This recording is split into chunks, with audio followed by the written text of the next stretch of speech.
Shalom, shalom, family. This is Elder Uriah. We're live right now. Wait for a few people to come in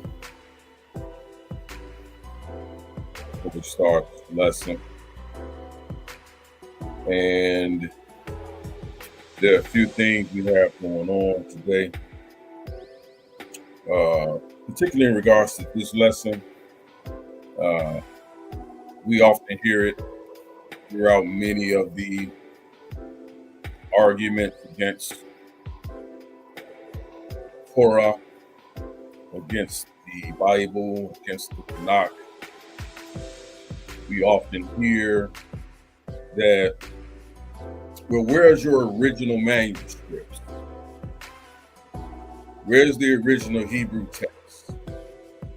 We even have some that assert that there's no original or Hebrew text that is created possibly until the 5th or the 6th century.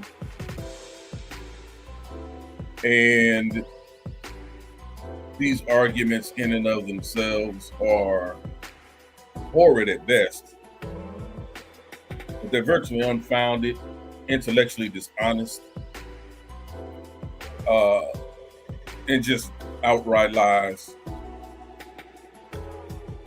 Then we also have the caveat, we have the argument that want to suggest that the Bible is full of contradictions. We have even some in the faith, supposedly, that claim that there are contradictions in the Bible. That the scriptures themselves have been tampered with throughout time.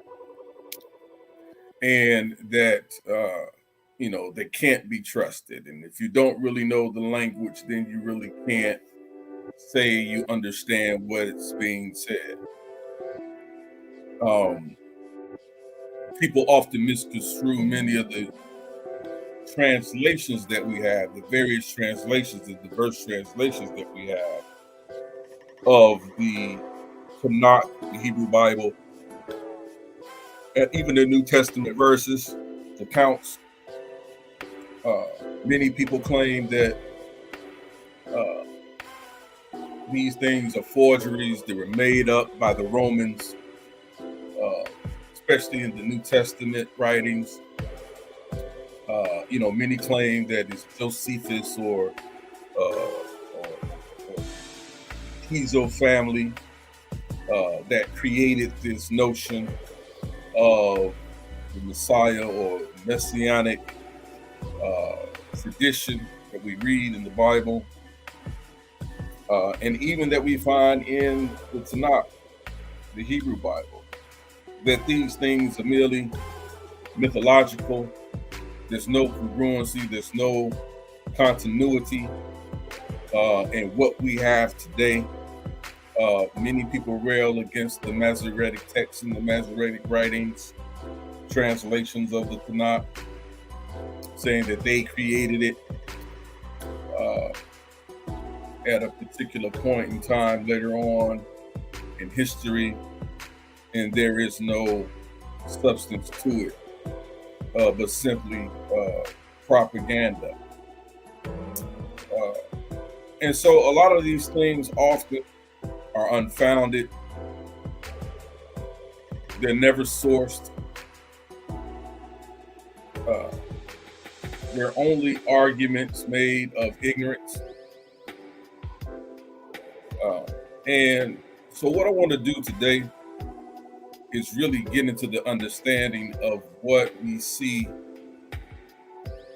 in translation and transliteration and a continuity of a understanding of original Hebrew text, for the lack of a better term, that has to be shown, because when you say you only have copies of copies, you only have a copy of anything. A copy can only exist unless there first was an original. A copy of a copy is just a copy, but a copy first begins and only can come into existence if there's an original work, writing, idea, or person. With that being said, we're going to get into it later on. I believe we're going to be joining some of the other brothers, like Jesus ministers, put together on another platform today. Be tuning in. I believe it's going to be Starnet TV, which is the show, which is the main channel where Black Jesus Minister hosts his own show. He's done this on various platforms before. And so I am a guest of Black Jesus Minister show, which airs on Starnet TV or Starnet Studios. That's how it's structured, and that's how it's built. So I will be a guest on Black Jesus Minister on his television show or YouTube show, his streaming show. So let's get into it. Share my screen.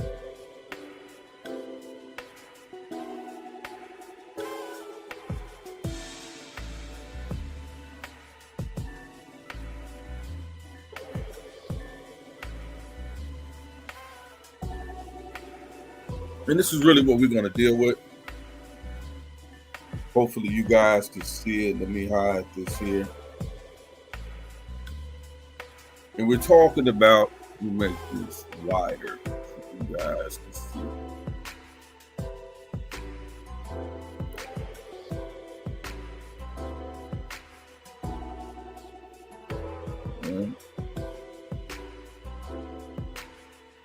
Talking about have the essential doctrines of the Tanakh been lost in modern translation? And the core of what I want to deal with this morning, not going to be before you long. I'm probably going to do this in a maybe 3-part series, this being the first as the introduction. Have the essential doctrines of the Tanakh been lost in modern translation? And that's the topic we really need to deal with. So let's get into it. Let's deal with the premise of this argument. The essential doctrines of the Tanakh have not been lost in modern translation, and that is my position.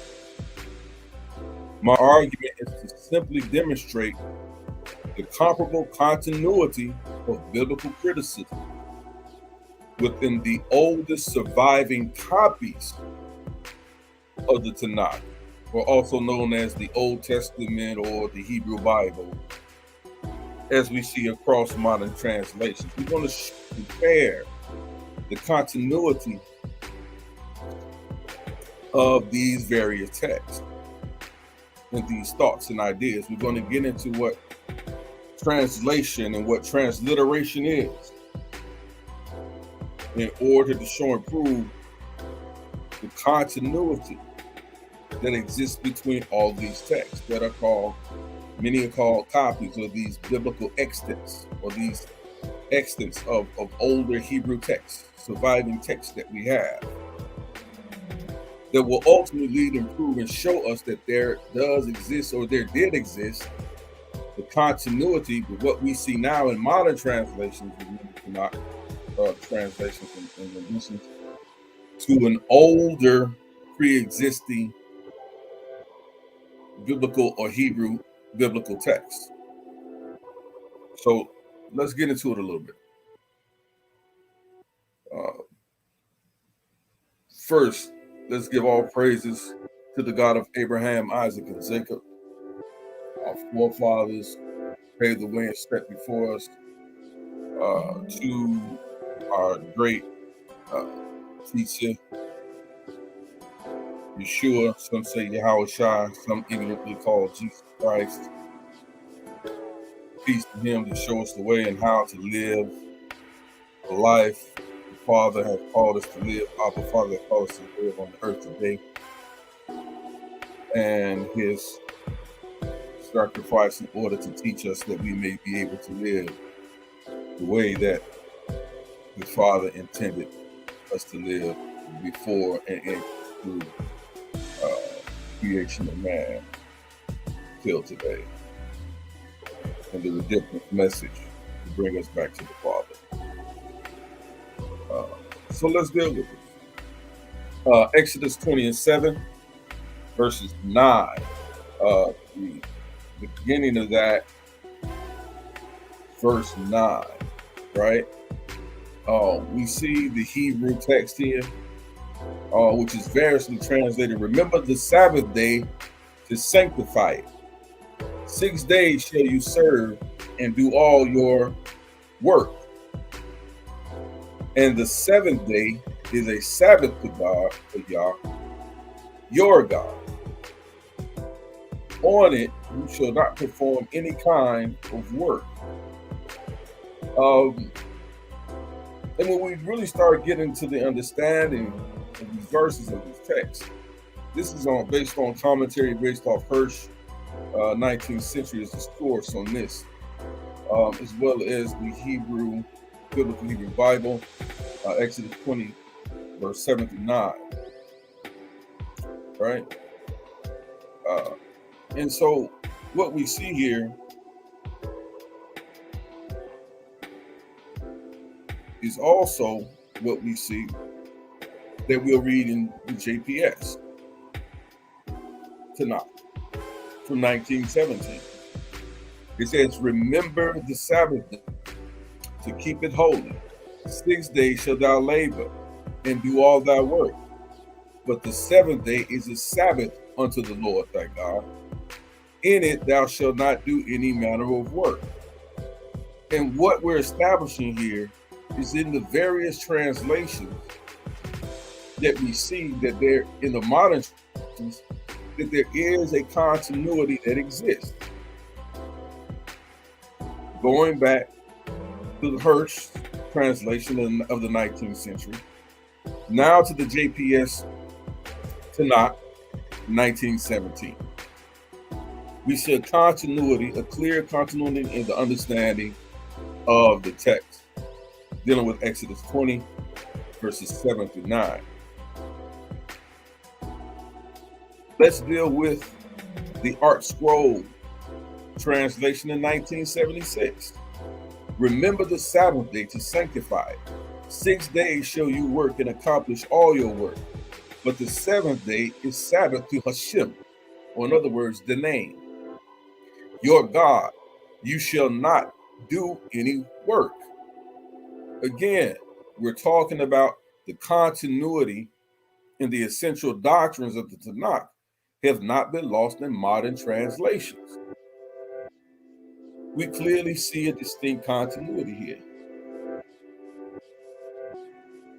Be one for life. Peace and blessings, family. It says, remember the Sabbath day to keep it holy. You can work during the 6 weekdays, and do all your tasks, but Saturday is the Sabbath to God, your Lord. Do not do anything that constitutes work. That's the Living Torah, translation of 1981. Remember the Sabbath day and keep it holy 6 days. And remember the Sabbath day and keep it holy. 6 days you shall labor and do all your work. But the seventh day is the Sabbath day of the Lord your God. You shall not do any work. That's the JPS Tanakh New Edition, 1985. Remember the Sabbath day, to hallow it. That means to reverence it, to keep it holy. For 6 days you are to serve and are to make all your work. But the seventh day is Sabbath day for Yahweh, your God. You are not to make any kind of work. That's Everett Fox, Strachan, 1995. I'm establishing continuity in modern translation. Shalom, Asiatic Nine. Peace to you, fam. Peace and blessings. We're talking about how the essential doctrines of the Tanakh been lost in modern translation, and my position is no. And we've gone through at least 6 to 8 translations already, modern translations of the Hebrew Bible, of the Tanakh, or the Torah, or the Tanakh, I should say, or the Old Testament, I should say. And we're going through Exodus chapter 20, and we're reading the verses of scriptures that deal with essential doctrines. In modern translations, we see that the continuity and the understanding have not been lost, but there is a continuity that exists. But we often hear these arguments that we can't trust modern translations because they've been tampered with. They don't read exactly the same way. But we have to deal with modern translations in its context and an understanding of where we are today in modern times. Does it remove the essential doctrine? And the answer is no. Let's continue. Remember the Sabbath day to hallow it. 6 days you shall work, you shall do your task. But the 7th day is a Sabbath to the Lord, your God. You shall do no task. That's the Robert Alter translation, the 5 books of Moses, in 2004. So we've gone through most of the modern translations we see today. Let's go back and see how many we've had. We dealt with Hurst translation. We dealt with the JPS Tanakh of 1917. We dealt with the Art Scroll translation of 1976. The Living Torah of 1981. The JPS Tanakh New Edition, 1985. Everett Fox and Shulkin, 1995. And the Robert Alter, the 5 books of Moses, 2004. And we clearly see that in regards to Exodus chapter 20, verse 7 to 9, that there's a clear continuity that exists in modern translation. Let's continue. The major types of biblical criticisms are these. And there are 4 essentials that we're going to deal with, and there are more. But we're going to do textual criticism, which is concerned with establishing the original or most authoritative text. The second bit of criticism is, major types of criticism is philological criticism, which is the study of the biblical languages for an accurate knowledge of vocabulary, grammar, and style of the period, right? And that's probably one of the most prominent. The third biblical major criticism is the literary criticism, which focuses on the various literary genres embedded in the text in order to uncover evidence concerning dates of composition, authorship, and original function of the various types of writing that constitute the Bible. And that's probably another one that most often people try to base an argument on, is the authorship. And I often tell people, because they make such a silly claim, well, who published it? When you read the King James Bible, it says it's published by that person or that person. And I often tell them that's very easy to deal with. Publication does not equal authorship. Ownership of a text does not equal authorship. And so what happens is, when people see translation, they automatically assume falsely that they can base the argument of authorship when they see the publication of a different or various translation. But they never make an argument for authorship. You can't make one against authorship. There's no modern day Bible in regards that's based on the Hebrew Tanakh or the New Testament verses that can claim authorship. Now, you may have a satanic Bible.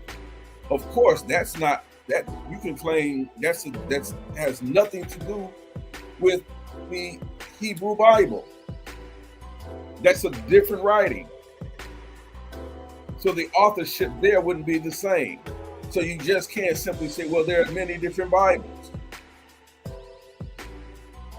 But we're only talking about translations built off the oldest biblical narratives that we have available to us, and those that we knew that existed prior to, because all of what we have left are extants, autographs of the older writings, which we know obviously logically had to derive from original authors, or the original authors of these texts of that have been compiled together to what we understand to be the Old Testament or the Hebrew Bible, even the New Testament. So the argument of authorship is really hard to get around, right? So this is why you have some that will postulate, well, you don't really have a Bible that's created, or you really don't have any evidence of these texts until the 5th and 6th century. But that in and of itself is false, especially when we get to certain extents or texts that we see, or manuscripts, I should say, even dating back to the Nash Papyrus, found in ancient Egypt, that gives us extents of the books of Devarim or Deuteronomy or the book of Exodus. We have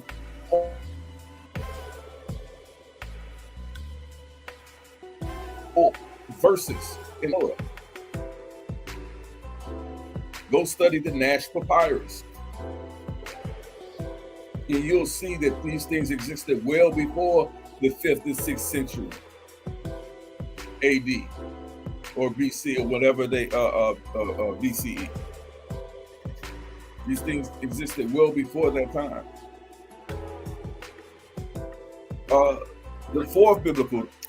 One of the four major biblical criticisms, again, is traditional criticism, which attempts to trace the development of the oral traditions that preceded within written text. And 5, the fifth one here, is form criticism, which classifies the written material according to the preliterary forms, such as a parable or hymn. So we see we have these biblical texts, these biblical criticisms in which the Tanakh are always looked at and looked upon to determine its legitimacy or not. Exactly, Asiatic Lion. Brothers don't want to study and just make claims and misinform claims. Absolutely. We see the same thing with the Quran. They don't want to study what the texts are actually saying. But I find a lot of these guys are meme scholars. A lot of them are meme scholars. They see something posted on Facebook or Instagram or even on YouTube, and without vetting the information or checking sources or studying, they take it and run with it. Right? And they create a whole. Right? But biblical criticism is defined as a discipline that studies textual, compositional, and historical questions surrounding the Old Testament. Biblical criticism lays the groundwork for meaningful interpretation of the Bible. Without understanding the Old Testament or the Hebrew Bible or the Tanakh, you're going to fail at understanding what you're reading in the New Testament writings. Because once you study the New Testament writings, there is no doubt that they rely solely and heavily on the Old Testament. And the only way that they can do that is if they had a knowledge and understanding of the Tanakh and the Hebrew scripture and Hebrew culture. That's why it's a poor argument to claim that Greeks wrote the Bible or that Greeks wrote the New Testament. And we're going to be getting into that, I believe, later on this evening. We're going to be getting into that and really breaking that down. And just let me put the logical seed here. Let me plant the logical seed. If your claim is that the Greeks wrote the Bible, Dr. Reggie, if that is your claim, simply because we have extents of letters or things in the Hebrew or things in the New Testament scripture that are written in the Koine Greek or the Koine Greek, which basically means the common Greek language, which already should be a red flag for you scholars, that it's written in the Koine Greek. And because it's been written in the Koine Greek,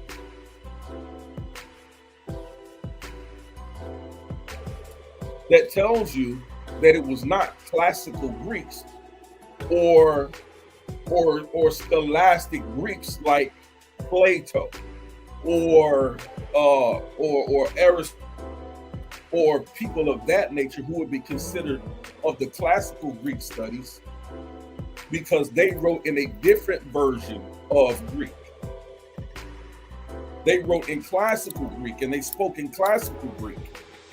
But the Bible itself is written in the lower form of Greek, the Greek language, or the Koine Greek. That's all it means, the common Greek language. And that was the language of those who were not born Greek, but who were subjugated to the Romans during a particular period of time, especially during the time of the New Testament Bible. They spoke a language or the lingua franca of the time. And the lingua franca of Rome at that time, during the New Testament, time of the New Testament, from the first century on from the first century all the way through the second century, early second century period, that the Bible was written within that time frame, the New Testament verses. And so, but they were written in the Koine Greek, or the common Greek language, not the classical Greek language. And that's important to know, because what that tells you is that these people weren't born Greeks, but they had to learn to speak the Greek language because it was the lingua franca established by the Greeks and continued on by the Romans. So that should be your first red flag, Dr. Reggie. Simply because something is written in a language does not constitute a person's genetic makeup. It doesn't constitute a person's uh, uh, uh, uh, historical background or status based on their lineage. Dr. Reggie, I've never heard you speak in another language other than English, but yet you proclaim to be a descendant of Africa, of ancient Kemet, but yet you speak English. You write in English.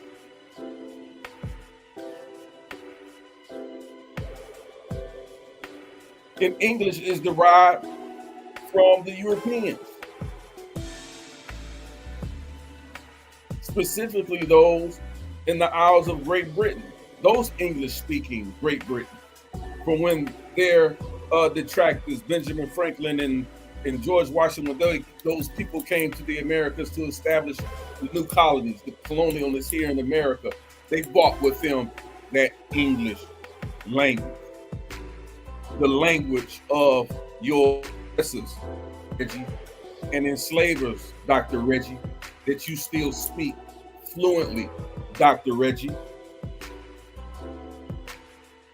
But because you speak the language of your oppressor, Dr. Reggie, and you write and you record and you study of your oppressor, Dr. Reggie, does that make you an Englishman?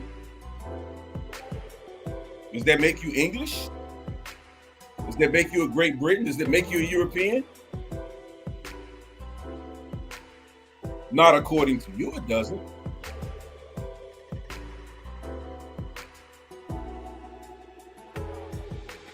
You claim to be a descendant of Africa, of the continent of Africa, but yet you speak the language of your oppressor. So when we're reading the New Testament, simply because we're reading writing that were interpreted or were written in Greek doesn't mean that the person reading them were Greeks. Paul clearly says, Dr. Reggie, that he is a Hebrew of Hebrews, that he is a Benjamite from the tribe of Benjamin. But he had Roman citizenship because he was a Hebrew of the tribe of Benjamin, who was from Tarsus. And if you understand the history of Tarsus, it was subjugated by Caesar of Rome, and because of his benevolence, he gave those inhabitants of Tarsus Roman citizenship. So anyone born in Tarsus after Caesar's decree, or anyone in the land at the time during Caesar's decree over Tarsus, that they should be considered as Roman citizens, were declared or was able to tout Roman citizenship. And because Paul hailed from Tarsus, he was able to claim Roman citizenship. It's simple as that, Dr. Reggie. This is why I can't respect your scholarship, because you guys are intellectually dishonest with the information. It's horrible. I've heard the analogy given. If you take a zebra that's indigenous to the land of Africa, if you take that zebra and drop him in Canada, does now that zebra that's indigenous to the land of Africa, does now that zebra become a Canadian zebra? Simply because it was taken from one place to another?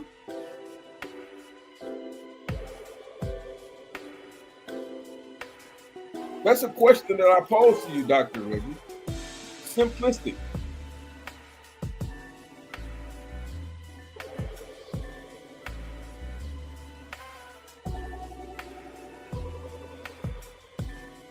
Very simplistic.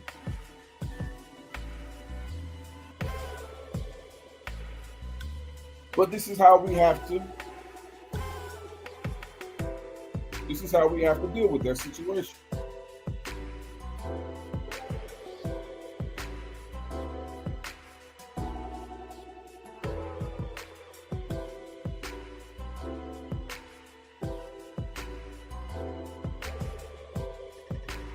And so we continue with the lesson.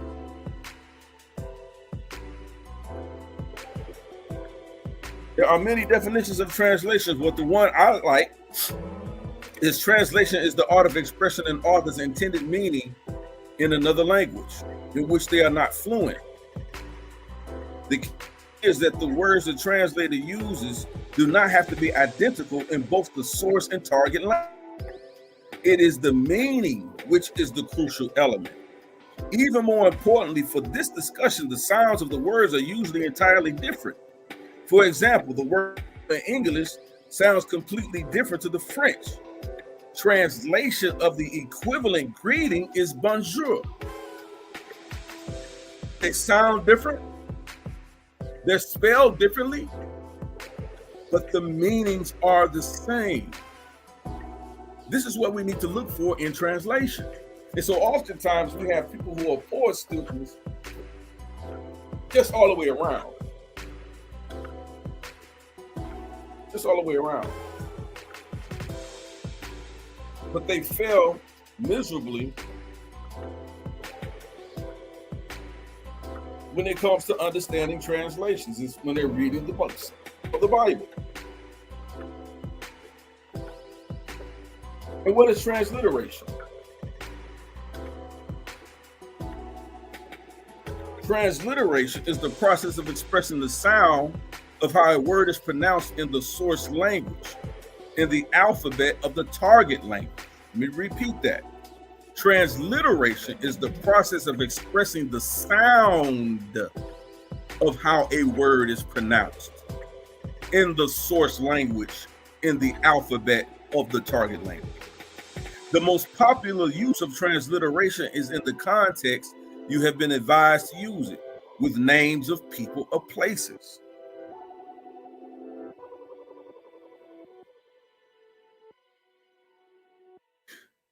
Let's deal with it. The essential doctrines of the Tanakh have not been lost in modern translation. Hebrew biblical texts that were found at Qumran and other places west of the Dead Sea made it possible to trace the history of the Hebrew Bible back to the 2nd century BCE and to recognize at least 3 types of Hebrew texts. Moreover, a comparative examination of these 3 indicates that the ancestor of the Masoretic text in common use is in the main the most reliable of them. We have a lot of people that argue against that, even in the faith. A lot of people that argue against it because they don't understand transliteration and translation. The source on this is Encyclopedia Britannica Online, 2015. Let's continue. The Hebrew Bible, or the Tanakh, comprises 24 books arranged in a specific order within 3 major divisions. The first best known is the Torah, or loosely translated as the law, but often referred to as the Pentateuch, or 5 books of Moses, from Genesis to Deuteronomy. The Torah, handwritten on scrolls of parchment, was eventually divided into fixed weekly portions, which are still read regularly in scroll form. In synagogues and in a lot of Jewish denominations, they still practice it. You can see this source in Encyclopedia Britannica, topic biblical criticism. The second division of the Hebrew Bible is the Nevi'im, or the prophets, or people often say Navi. That in turn is divided into the earlier prophets, the historical works of Joshua, Judges, the 2 books of Samuel appearing as separate books, but regarded as one, and similarly organized 2 books of Kings, and the latter prophets. The 3 major prophets, Isaiah, Jeremiah, and Ezekiel, and 12 minor prophets regarded as one book. Scholars note that the term minor does not imply that these prophets were less important, but that the works that have come down to us in their name are very short. Again, short. Biblical criticism. Encyclopedia Britannica. The third division, right, which is where we get the breakdown and understanding of the Tanakh, we get the acronym Tanakh from, is these breakdowns, right? The Ketuvim, or the writings, contains everything else. The poetical literature of Psalms, Proverbs, and Job, right? And that's another misunderstanding people don't understand about the book of Job itself. It's a poem, and I'm going to get into that one of these days as well. I'm going to show you how old that poem is, even before we get it in any biblical narrative. I'm going to show you the actual poem to where that's taken. The 5 scrolls of the Songs of Solomon, Ruth, Lamentations, Ecclesiastes, and Esther. Right? These are the scrolls. Read publicly on specific dates on the Jewish calendar. The book of Daniel, Ezra, and Nehemiah, which appear separately but are regarded as one book. And closing the Hebrew canon, the 2 books of Chronicles, also regarded as one book, which parallel the earlier historical narratives in Samuel and Kings. So we clearly are talking about continuity and how the Tanakh is actually broken down, and how it's actually an acronym. Let's get into the integrity in translating and editing, right? And we're talking about, this is a source from George Wesley Buchanan, a review of the Bible, 1946, volume 115, number 1, 2008, pages 49 to 55, published by Peters Publishers. You can see the JSTOR journal article here, and that's the JSTOR number for the article, 44092-132. In any of your opponent's objections to these, they will be typical. They won't deal with what's essential to the core tenets and understandings of the argument. So let's deal with it. The essential doctrines of the Tanakh have not been lost in modern translation. Common objective: the Bible has been translated and mistranslated over thousands of years. We can't know what the original text said, therefore it can't be trusted as authoritative. That's one of the most common objectives and easiest ones to defeat, but we're going to deal with it. The essential doctrines of the Tanakh have not been lost in modern translation. Misconceptions. The misconception that the Bible was translated linearly, each translated from the translation before it. That's a misconception. The misconception that scribes significantly changed the content of the books of the Bible. It's also a misconception. All right? Also a misconception, especially that the Bible was translated linearly. In other words, translated from one copy to one copy to one copy to one copy to one copy to one copy to one copy, all of the same copy all the way through. Each translation that you read never occurred that way. So we can't say the NSB was completely translated from the Aleppo Codex, or was translated from the or translated from the Nash Papyrus. That's a false argument to make. Every translation that we have of the biblical text wasn't translated from the same source. And then again, the misconception that scribes significantly changed the content of the books of the Bible. No evidence. No evidence at all. Let's deal with the Dead Sea Scrolls. The Hebrew Bible or Tanakh manuscripts, the Hillel Codex of 920 CE and the Leningrad Codex of 10,008 CE were once the only known Hebrew manuscripts of the Tanakh. In 1947 CE, the finding of the Dead Sea Scrolls, which dates back to 150 BCE, or some say 200 BCE, some go back even further than that now if you look at newer studies, 70 CE, at Qumran pushed the manuscript history of Tanakh back a millennium from the two earliest complete codices, pushed them back 1,000 years. Before the discovery, the earliest extant manuscripts of the Old Testament were in Greek in manuscripts such as the Codex Vaticanus and the Codex Sinaiticus. Out of the roughly 800 manuscripts found at Quran, 220 are from the Tanakh. So we clearly see a continuity of translation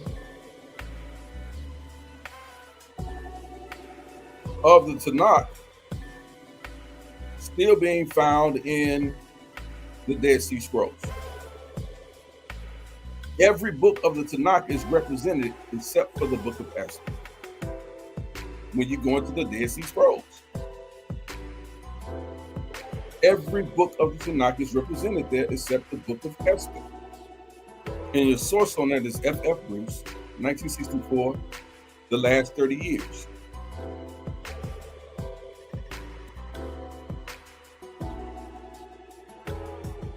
The Dead Sea Scrolls are a massive collection of ancient writings, primarily written in Hebrew. Now, I often hear the argument, well, there's an article that exists that talks about the Dead Sea Scrolls are fake. Well, that's a lie. What the article says, and I believe it was brought out with the Haaretz, I believe it was the Haaretz, Haaretz, Haaretz, which is a Jewish publication or commentary. They talk about that the Dead Sea Scrolls were fake supporters. But what the article actually is saying is that there were forgeries of the original Dead Sea Scrolls, or forgeries claimed to be of the Dead Sea Scrolls being sold on the black market. And the way that they were determined not to be authentic was because they tested the parchment and the ink versus the other Dead Sea Scrolls that they had actually found in Qumran. And so when these particular set of Dead Sea Scrolls came to market to be auctioned off, once they were tested as authentic and found not to be because of the newer ink and the newer parchment, they were dismissed and labeled as forgeries. Not that the Dead Sea Scroll manuscripts themselves were fake. That's a lie that I've heard say plenty of times. I'm not going to call the person. But if he says it again, I'll beat him up again about it. It's false. It's a lie. That's why I say these guys are intellectually dishonest. And they'll use an article like that to say, see, the scholars say that the Dead Sea Scrolls are fake and forgeries. No, that's never what it said. It says there were documents or forgeries made claiming to be from the Dead Sea Scrolls that were found to be and when the authentication process happened, they were found to be fake. which had nothing to do with the original documents found in the Quran. This is why we have to deal with these guys. And while the Dead Sea Scrolls predate the Masoretic text, the authoritative rabbinic Hebrew scriptures that a lot of people refer to, of the Hebrew Bible by a 1,000 years, the two sets of manuscripts bear a remarkable resemblance, which gives a testimony to the reliability of the Tanakh. Among the scrolls, there are again more than 200 copies of Old Testament books, including 39 copies of Psalms, 33 copies of Deuteronomy, and 24 copies of Genesis. Additionally, there are hundreds of extra biblical writings from the Second Temple period for those who claim that there was no such thing as a temple. These extra biblical writings talk about the Second Temple itself. While the biblical scrolls we can compare to the Masoretic texts are undeniably valuable, now most of the significant aspects of the scrolls discovery is that they also offer a much needed lens into the Second Temple period. The scrolls gives us a tremendous amount of further information about that period, says Dr. Lawrence Schiffman of Yeshiva University. Until the scrolls were discovered, we rely on the books of Josephus and the books of the Maccabees. So we have the books of the Maccabees, the books of Josephus, and now the Dead Sea Scrolls, which line us up clearly and agree in context. We have three sources that agree, three separate individual sources. There's some validity there. The Dead Sea Scrolls appear to have remained undisturbed for 1,000 years. Scholars employed a variety of methods to determine roughly how old the scrolls actually are. After analyzing the writings and comparing them to other texts, Jewish scholar Dr. Frank Moore Cross and archaeologist Naima Avgat concluded that the scroll fragments were written between 225 BCE and 50 AD. Authentically. Carbon dating estimated that an animal skin from the scrolls was from I believe the third period. Let's see. I want to make sure I get the correct.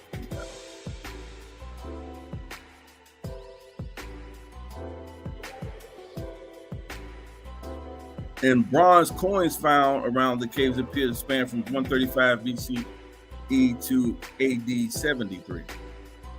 American theologians Dr. C. Vanderkam and Dr. Peter Flint were part of the main team working on the scrolls, and after reviewing the evidence, they concluded that they have strong reason for thinking that most of the Quran manuscripts belong to the last 2 centuries BCE and the 1st century CE. Do the Dead Sea Scrolls provide a reliable biblical manuscript? The chief editor of the Dead Sea Scrolls biblical text, Dr. Eugene Ulrich, believes the scrolls are evidence that there were multiple variations of the Hebrew Bible existing simultaneously, all of whom were equally treated as scripture. He expounds on this theory in his book, The Dead Sea Scrolls and the Origins of the Bible. Others are more hesitant to make such strong claims, but biblical books contained in the Dead Sea Scrolls share some variations with the Septuagint, a Greek translation of the Hebrew Bible that predates the Masoretic text. Do the Dead Sea Scrolls provide a reliable biblical manuscript? Jesuit scholar Joseph Fitz pointed out the implications. The differences in the Septuagint are no longer considered the result of a poor or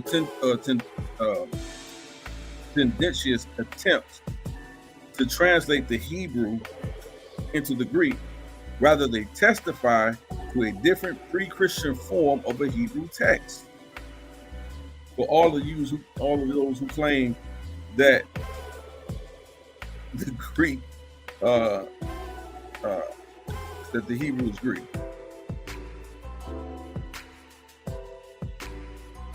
The discovery of the Dead Sea Scrolls didn't render our Bibles obsolete.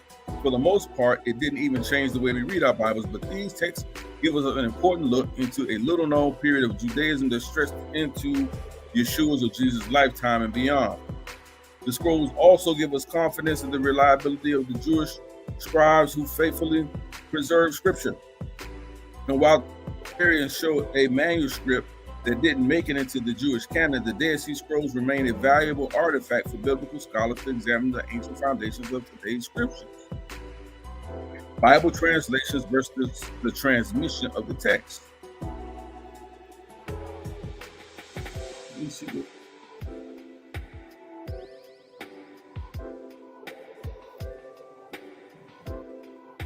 We're right at the top of the hour with this. Let me go back. Translations versus the transmission of the text. Translation. A true translation is the ability to make a statement in your own words of the original author's correct intention.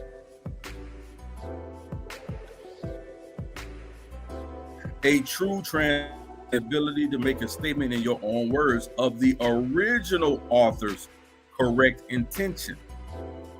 To clarify, the translator can use any set of words to make clear the original intention of the record being translated.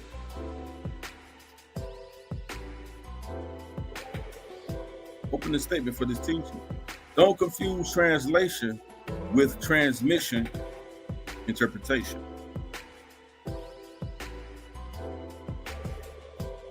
The logical fallacy that exists in this argument or against this is often affirming the consequent. This is a fairly difficult fallacy to understand or spot. So y'all gotta understand, right? It is categorical in nature and essentially means reversing an argument or putting the cart before the horse, meaning reversing or confusing the general category with a specific subcategory. And we often see this with a lot of people who show up on these platforms. They want to argue the cart before the horse and dismiss the history. Understand and note that in this fallacy, the premises' reasons are actually correct. The error is found between the premises and conclusion. And see, this is what they often do.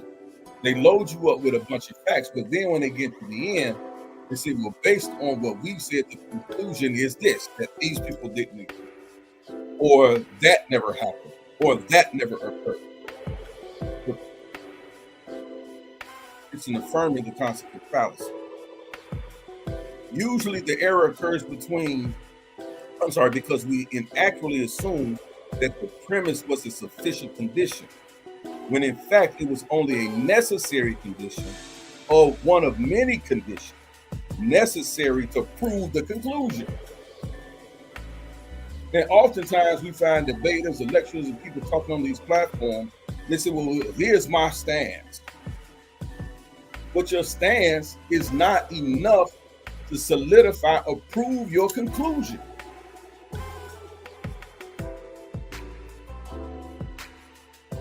It's simply an affirming the consequent fallacy.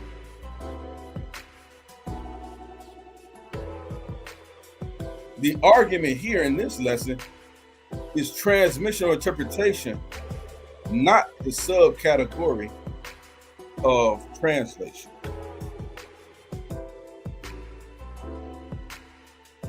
Let's look. Tanakh translation versus Old Testament. What is the Tanakh? The Tanakh, again, also known as the Hebrew Bible, was originally written in Hebrew with a few passages in Aramaic. The Tanakh is divided into three sections: the Torah, Navim, the Ketuvim. The Torah is also made up of 5 books that were given to Moshe directly from Yah after the Exodus from Egypt, or Mizraim. The Torah was handed down through the successive generations from the time of Moshe. And why I have this here, because I believe that this is actually a rendering here of Moses. You see the child here, Pharaoh here, and the child here. I believe that is actually a depiction of Moses or cinema. I agree with that. The Torah includes the creation of the earth, the first humans, the great flood, the covenant with the Gentiles, the Hebrew enslavement and exodus of the Hebrews from Mizraim, giving of the Torah, renewal of covenant given to Abraham, establishment of the festivals, wandering through the desert, the Mishkan, the ark, the priestly duties, and the death of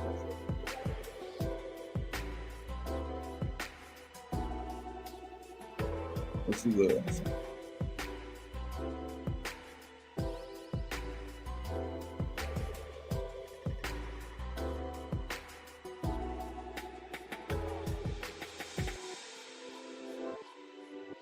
I want to get to something now.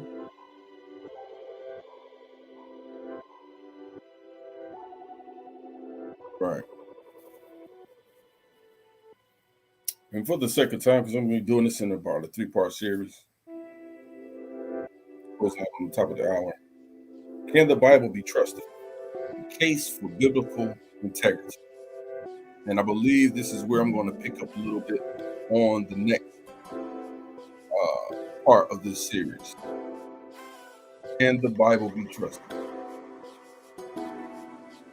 Can the Bible be trusted? We're going to pick up here.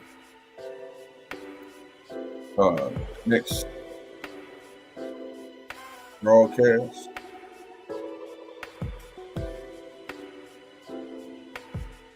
So, again, peace and blessings, family. We're going to be on tonight, I believe, actually this afternoon, actually coming up, I believe so, in regards to Brother Black Jesus Minister.